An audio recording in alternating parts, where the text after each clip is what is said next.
اعوذ باللہ السمیع العلیم من الشیطان الرجیم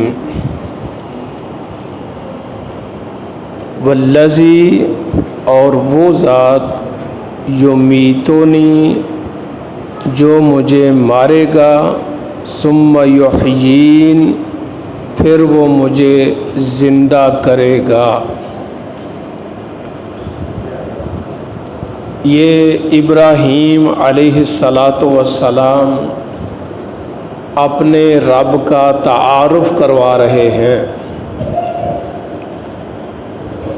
کیونکہ قوم والے جن بتوں کی پوجا کرتے تھے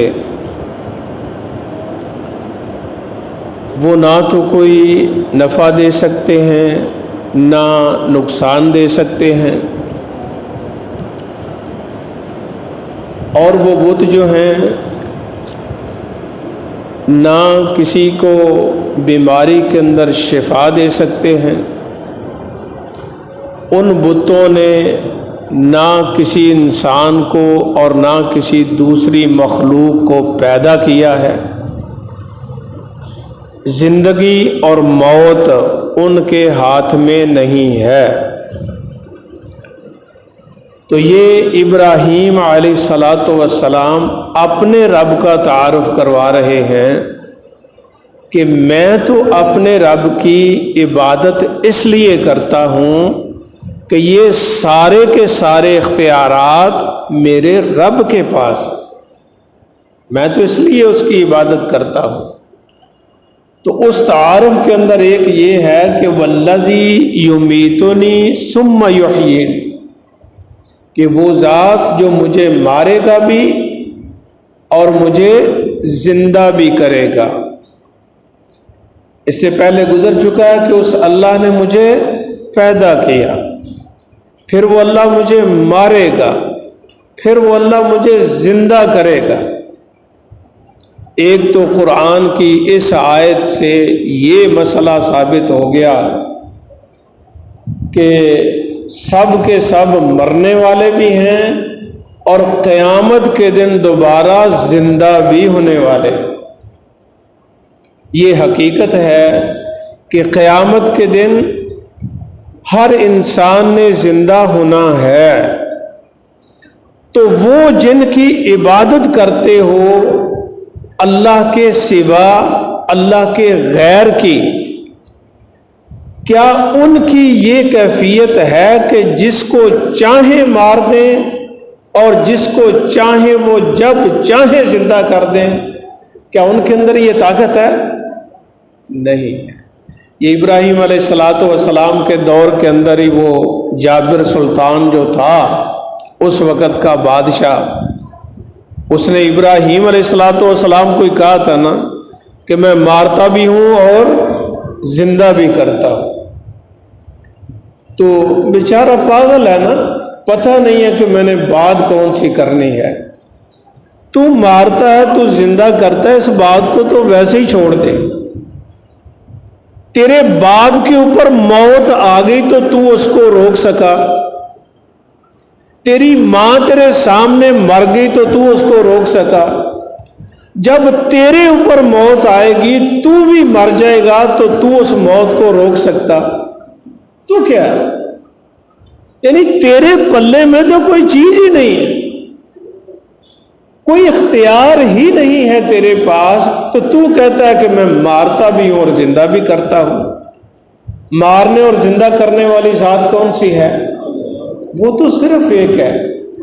اس کا تعارف جو ہے وہ ابراہیم علیہ السلام کروا رہے ہیں کہ والذی وہ ذات ہے یمیتنی جو مجھے مارے گا ثم یحیین پھر وہ مجھے زندہ بھی کرے گا۔ والذی اور وہ ذات اطمعو میں طمع کرتا ہوں، لالچ کرتا ہوں، امید کرتا ہوں ان یغفر لی کہ وہ مجھے بخش دے خطیئتی میرے گناہوں کو، یوم الدین جزا کے دن یعنی قیامت کے دن۔ ابراہیم علیہ السلام نے فرمایا میں تو اپنے رب سے یہ امید رکھتا ہوں کہ اگر میرا کوئی گناہ ہے تو میرا رب قیامت کے دن مجھے معاف کر دے۔ کیوں کہا ہے؟ تمہارے جو جھوٹے معبود ہیں نا، ان کے پاس قیامت کا کوئی دن نہیں ہے کہ جس دن ساری مخلوق کو جمع کر کے وہ کسی کا حساب کر سکے۔ میرے رب کے پاس تو ہے، میرا رب سب کو جمع کرے گا وہاں پر میدان محشر کے اندر، پھر اللہ تعالیٰ ہر بندے کا حساب کرے گا کہ تو دنیا کے اوپر کیا کر کے آیا۔ رسول اللہ صلی اللہ علیہ وسلم کی وہ بڑی پیاری حدیث ہے نا کہ اللہ کے نبی صلی اللہ علیہ وسلم نے ارشاد فرمایا کہ بندے کے قدم اس وقت تک ہل نہیں سکیں گے جب تک وہ ان چیزوں کے جواب نہیں دے دے گا۔ کون سی چیزیں ہیں جو اللہ قیامت کے دن پوچھے گا؟ ایک تو اللہ نے ہمیں عمر دی ہے نا، کسی کی 20 برس ہو گئی، کسی کی 40، کسی کی 60، 70، 80 سال جتنی بھی ہے، ان عمر ہی، اس کی عمر کے بارے میں پوچھا جائے گا۔ اچھا تھوڑا سا خیال کریں کہ اگر مجھے میری عمر کے بارے میں قیامت کے دن پوچھ لیا گیا تو مجھے نہیں پتا کہ میرے پلے میں کیا ہے۔ یار ہر بندہ جانتا ہے، اپنے اندر ذرا ڈوب کر میں دیکھوں کہ میں زندگی میں کیا کرتا رہا، میری عمر کے کتنے ایام ہیں کہ جن کے اندر میں اپنے اللہ کو ناراض کرتا رہا۔ مجھے ہر چیز کا پتہ ہے، میں جانتا ہوں۔ مجھے ان چیزوں کے بارے میں غور کرنا چاہیے کہ جتنے ایام میرے وہ گزرے ہیں جن کے اندر میں نے اللہ کو ناراض کیا ہے، اگر وہ میری اس 40-45 سالہ زندگی سے پیچھے سارے ہی ایام اللہ کو ناراض کرنے کے لیے گزرے ہیں تو میں یقین کے ساتھ کہتا ہوں کہ ایک دفعہ اللہ کے سامنے سچے دل سے معافی مانگ لوں اور اپنی آنکھوں سے سچے دل سے رب کے سامنے روؤں، گڑ گڑاؤں، تو اللہ تعالیٰ ایک لمحے کے اندر یہ 40-45 سالہ زندگی کے سارے گناہوں کو معاف کر دے۔ وہ تو رحیم ہی بڑا ہے، وہ کریم ہی بڑا ہے۔ اسی لیے تو ابراہیم علیہ السلام فرما رہے ہیں کہ مجھے تو یہ امید ہے، مجھے تو یہ لالچ ہے، مجھے تو یہ طمع ہے اپنے رب کے اوپر۔ بھئی دوستی تھی نا، خلیل اللہ تھے، تو دوست کے اوپر مان تو ہوتا ہے نا، تو مان یہ تھا کہ اگر مجھ سے کچھ ہو گیا نا تو مجھے امید ہے کہ میرا رب مجھے معاف کر دے گا۔ تو جو رب کو مانتا ہی نہیں یا رب کو مانتا ہے لیکن رب کی نہیں مانتا، تو جو رب کی نہیں مانتا قیامت کے دن رب اس کی کیسے مانے گا؟ کیسے مانے گا رب اس کی؟ آج میں بخاری کے اندر وہ بچیوں کو بخاری پڑھا رہا تھا، اس کے اندر ایک حدیث آئی، سبحان اللہ،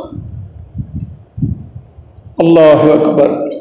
ایک بندہ ہے، اللہ تعالیٰ وہ جنتیوں کو جنت میں، جہنمیوں کو جہنم میں، سارا حساب کتاب کر کے نا، تو جب فارغ ہوگا نا تو ایک بندہ جنت اور جہنم کے درمیان میں کھڑا ہے، جنت اور جہنم کے درمیان میں کھڑا ہے، اور اس کا منہ جو ہے نا وہ جہنم کی طرف۔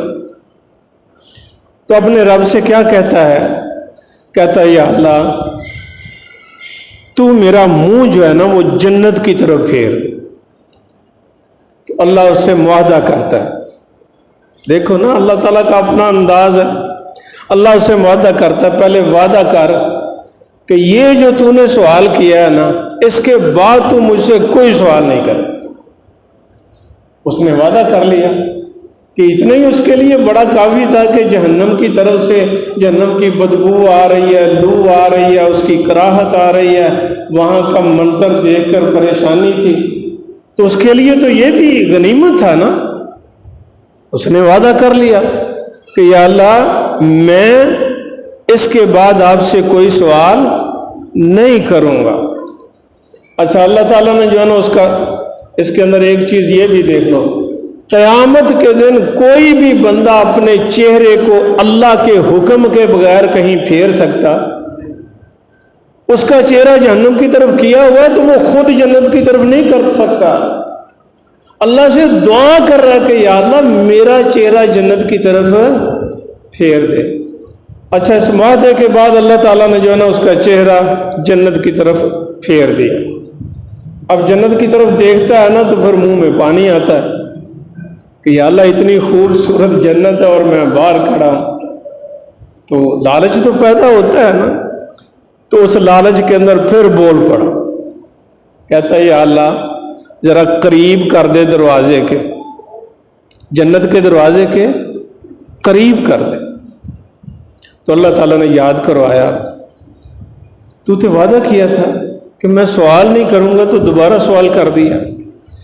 کہتا ہے یا اللہ میں تیرے بندہ ہوں نا، غلطی ہو گئی ہے، بس یہ کام کر دے۔ تو اللہ نے تو کرنا ہی تھا، لیکن اللہ تعالیٰ سبحان اللہ اس بندے کی کیفیت کو دیکھ رہا ہے۔ اللہ تعالیٰ نے اس بندے کو اٹھایا اور جنت کے دروازے کے قریب کر دیا۔ اب جب زیادہ قریب ہو گیا نا تو پھر لالچ اور بڑھ گیا کہ اندر جنت کے جو ہے نا وہ نظارے کر رہا ہے، لیکن خود دروازے پہ کھڑا اندر جا نہیں سکتا۔ تو کہتا ہے یا اللہ مجھے جنت میں داخل کر دے۔ اب بتاؤ کہ یہ بندہ وہ ہے کہ جو سب سے اخیر میں جہنم سے نکلا ہے اور سب سے اخیر میں جنت کے دروازے پہ کھڑا ہے، جن کے بارے میں رسول اللہ صلی اللہ علیہ وسلم کا فرمان ہے کہ قیامت کے دن اللہ اعلان کرے گا کہ جس کے سینے کے اندر ذرہ برابر بھی ایمان ہے نا، اس کو جہنم سے نکال لو۔ ذرہ برابر بھی ایمان، اس کو جہنم سے نکال لیا جائے گا۔ اتنا رحیم اور کریم رب ہے وہ کہ ذرہ برابر ایمان بھی جو ہے نا اس کو بھی اللہ تعالیٰ برداشت نہیں کرتا کہ یہ جہنم میں ساری عمر رہے۔ اللہ کی خواہش یہ ہے کہ ذرہ برابر بھی ایمان ہے نا تو یہ میری جنت میں چلا جائے۔ تو وہ دروازے کے اوپر کھڑا ہو کے کہتا ہے یا اللہ مجھے جنت کے اندر داخل کر۔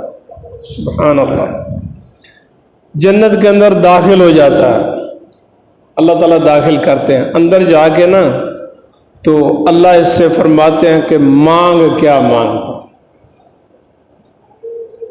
تو بندہ ہے نا دنیا کے اوپر سے گیا کہ کیا مانگے گا؟ ایک بڑی کوٹھی مانگ لے گا، کار مانگ لے گا، اور جو کچھ سامنے نظر آ رہا ہے قریب قریب وہی مانگے گا۔ وہ صحابی والی بات کہ رسول اللہ صلی اللہ علیہ وسلم کے ایک صحابی کو جو ہے نا وہ مال غنیمت کے اندر ایک لونڈی اس کے ہاتھ آ گئی، تو لونڈی رسول اللہ صلی اللہ علیہ وسلم نے جو ہے نا اس صحابی کو دے دی، اور لونڈی بڑی مہنگی تھی۔ تو وہ جو لونڈی آئی ہے نا وہ کہتی ہے کہ تو مجھ سے پیسے لے لے اور مجھے چھوڑ دے، آزاد کر دے، جتنے لینے ہیں لے لے۔ تو اس نے گنتی کر کے نا، اس کو گنتی 100 تک ہی آتی تھی، تو 100 تک گنتی کر کے کہتا ہے کہ اتنے پیسے دے دو۔ اس نے نکالے، اس کو پیسے دیے، آزاد ہو گئے۔ دوسرے صحابہ کے پاس گیا، انہوں نے کہا کیا کیا لونڈی کا؟ اس نے کہا 100 روپیہ لیا، آزاد کر دیا۔ صحابہ نے پوچھا 100 میں آزاد کر دیا؟ کہنے لگا مجھے گنتی 100 تک آتی تھی، میں کیا کرتا۔ تو جنت کے اندر وہ کتنا بھی لے لے گا، دنیا کے اوپر سے گیا ہے نا، اس کو گنتی جو آتی ہوگی وہی لے گا نا۔ تو جب وہ اپنی تمنائیں ساری پوری کر لے گا نا تو اللہ فرمائے گا اپنی طرف سے کہ وہ چیز بھی لے لے۔ کون فرمائے گا؟ اللہ خود رہنمائی فرمائے گا کہ وہ چیز بھی لے لے، وہ کوٹھی لے لے، وہ بنگلہ لے لے۔ اچھا، اللہ کے کہنے کے اوپر بھی جو ہے نا جو کچھ اللہ فرمائے گا نا وہ یہ لیتا جائے گا۔ اس کے بعد اللہ اس کو پوچھے گا خوش ہے نا ابھی؟ تو اس کو اور کیا چاہیے تھا؟ اللہ تعالیٰ فرمائے گا ہاں تو خوش ہے نا، ایک حدیث کے اندر فرمایا کہ اس سے 2 گنا تجھے دے دیا، جتنی تو نے خواہشات کی تھی اس سے 2 گنا۔ دوسری حدیث میں فرمایا کہ 10 گنا تجھے میں نے دے دی۔ یار وہ رب چاہتا ہے کہ ہمیں جنت دے، اس کے بارے میں ابراہیم علیہ السلام فرما رہے ہیں کہ میرا تو یہ لالچ ہے، میرا یہ طمع ہے، میری یہ تمنا ہے کہ میرا رب میرے گناہوں کو معاف، اور جس کے گناہ معاف ہو گئے نا وہ کامیاب ہو۔ قیامت کے دن یہی تو سب سے بڑی مصیبت ہے کہ گناہوں کے اندر میں پھنس گیا نا۔ رسول اللہ صلی اللہ علیہ وسلم نے فرمایا من نوقشا، جس بندے سے مناقشہ ہو گیا کہ تو نے یہ گناہ کیوں کیا تھا، تو نے یہ کام کیوں کیا تھا، وہ بندہ پھنس گیا۔ کوشش کرو کہ دنیا کے اوپر رہتے ہوئے جو گناہ ہمیں یاد ہے نا، وہ رات کو کسی پیر بھی اٹھ کے، رات کو اللہ جو ہے نا وہ زیادہ ذرا مہربان ہوتا ہے۔ اس چیز کو ذہن میں رکھنا ہے کہ اللہ تعالیٰ آسمان دنیا کے اوپر بھی آتا ہے، کس کیفیت میں آتا ہے اس کا تو ہمیں نہیں پتا، لیکن وہ اللہ جو ہے نا وہ ہمارے لیے آ کر آوازیں لگاتا ہے، حل من مستغفر، تم میں سے کوئی بندہ ہے کہ جو اپنے گناہوں کو بخشوانا چاہتا؟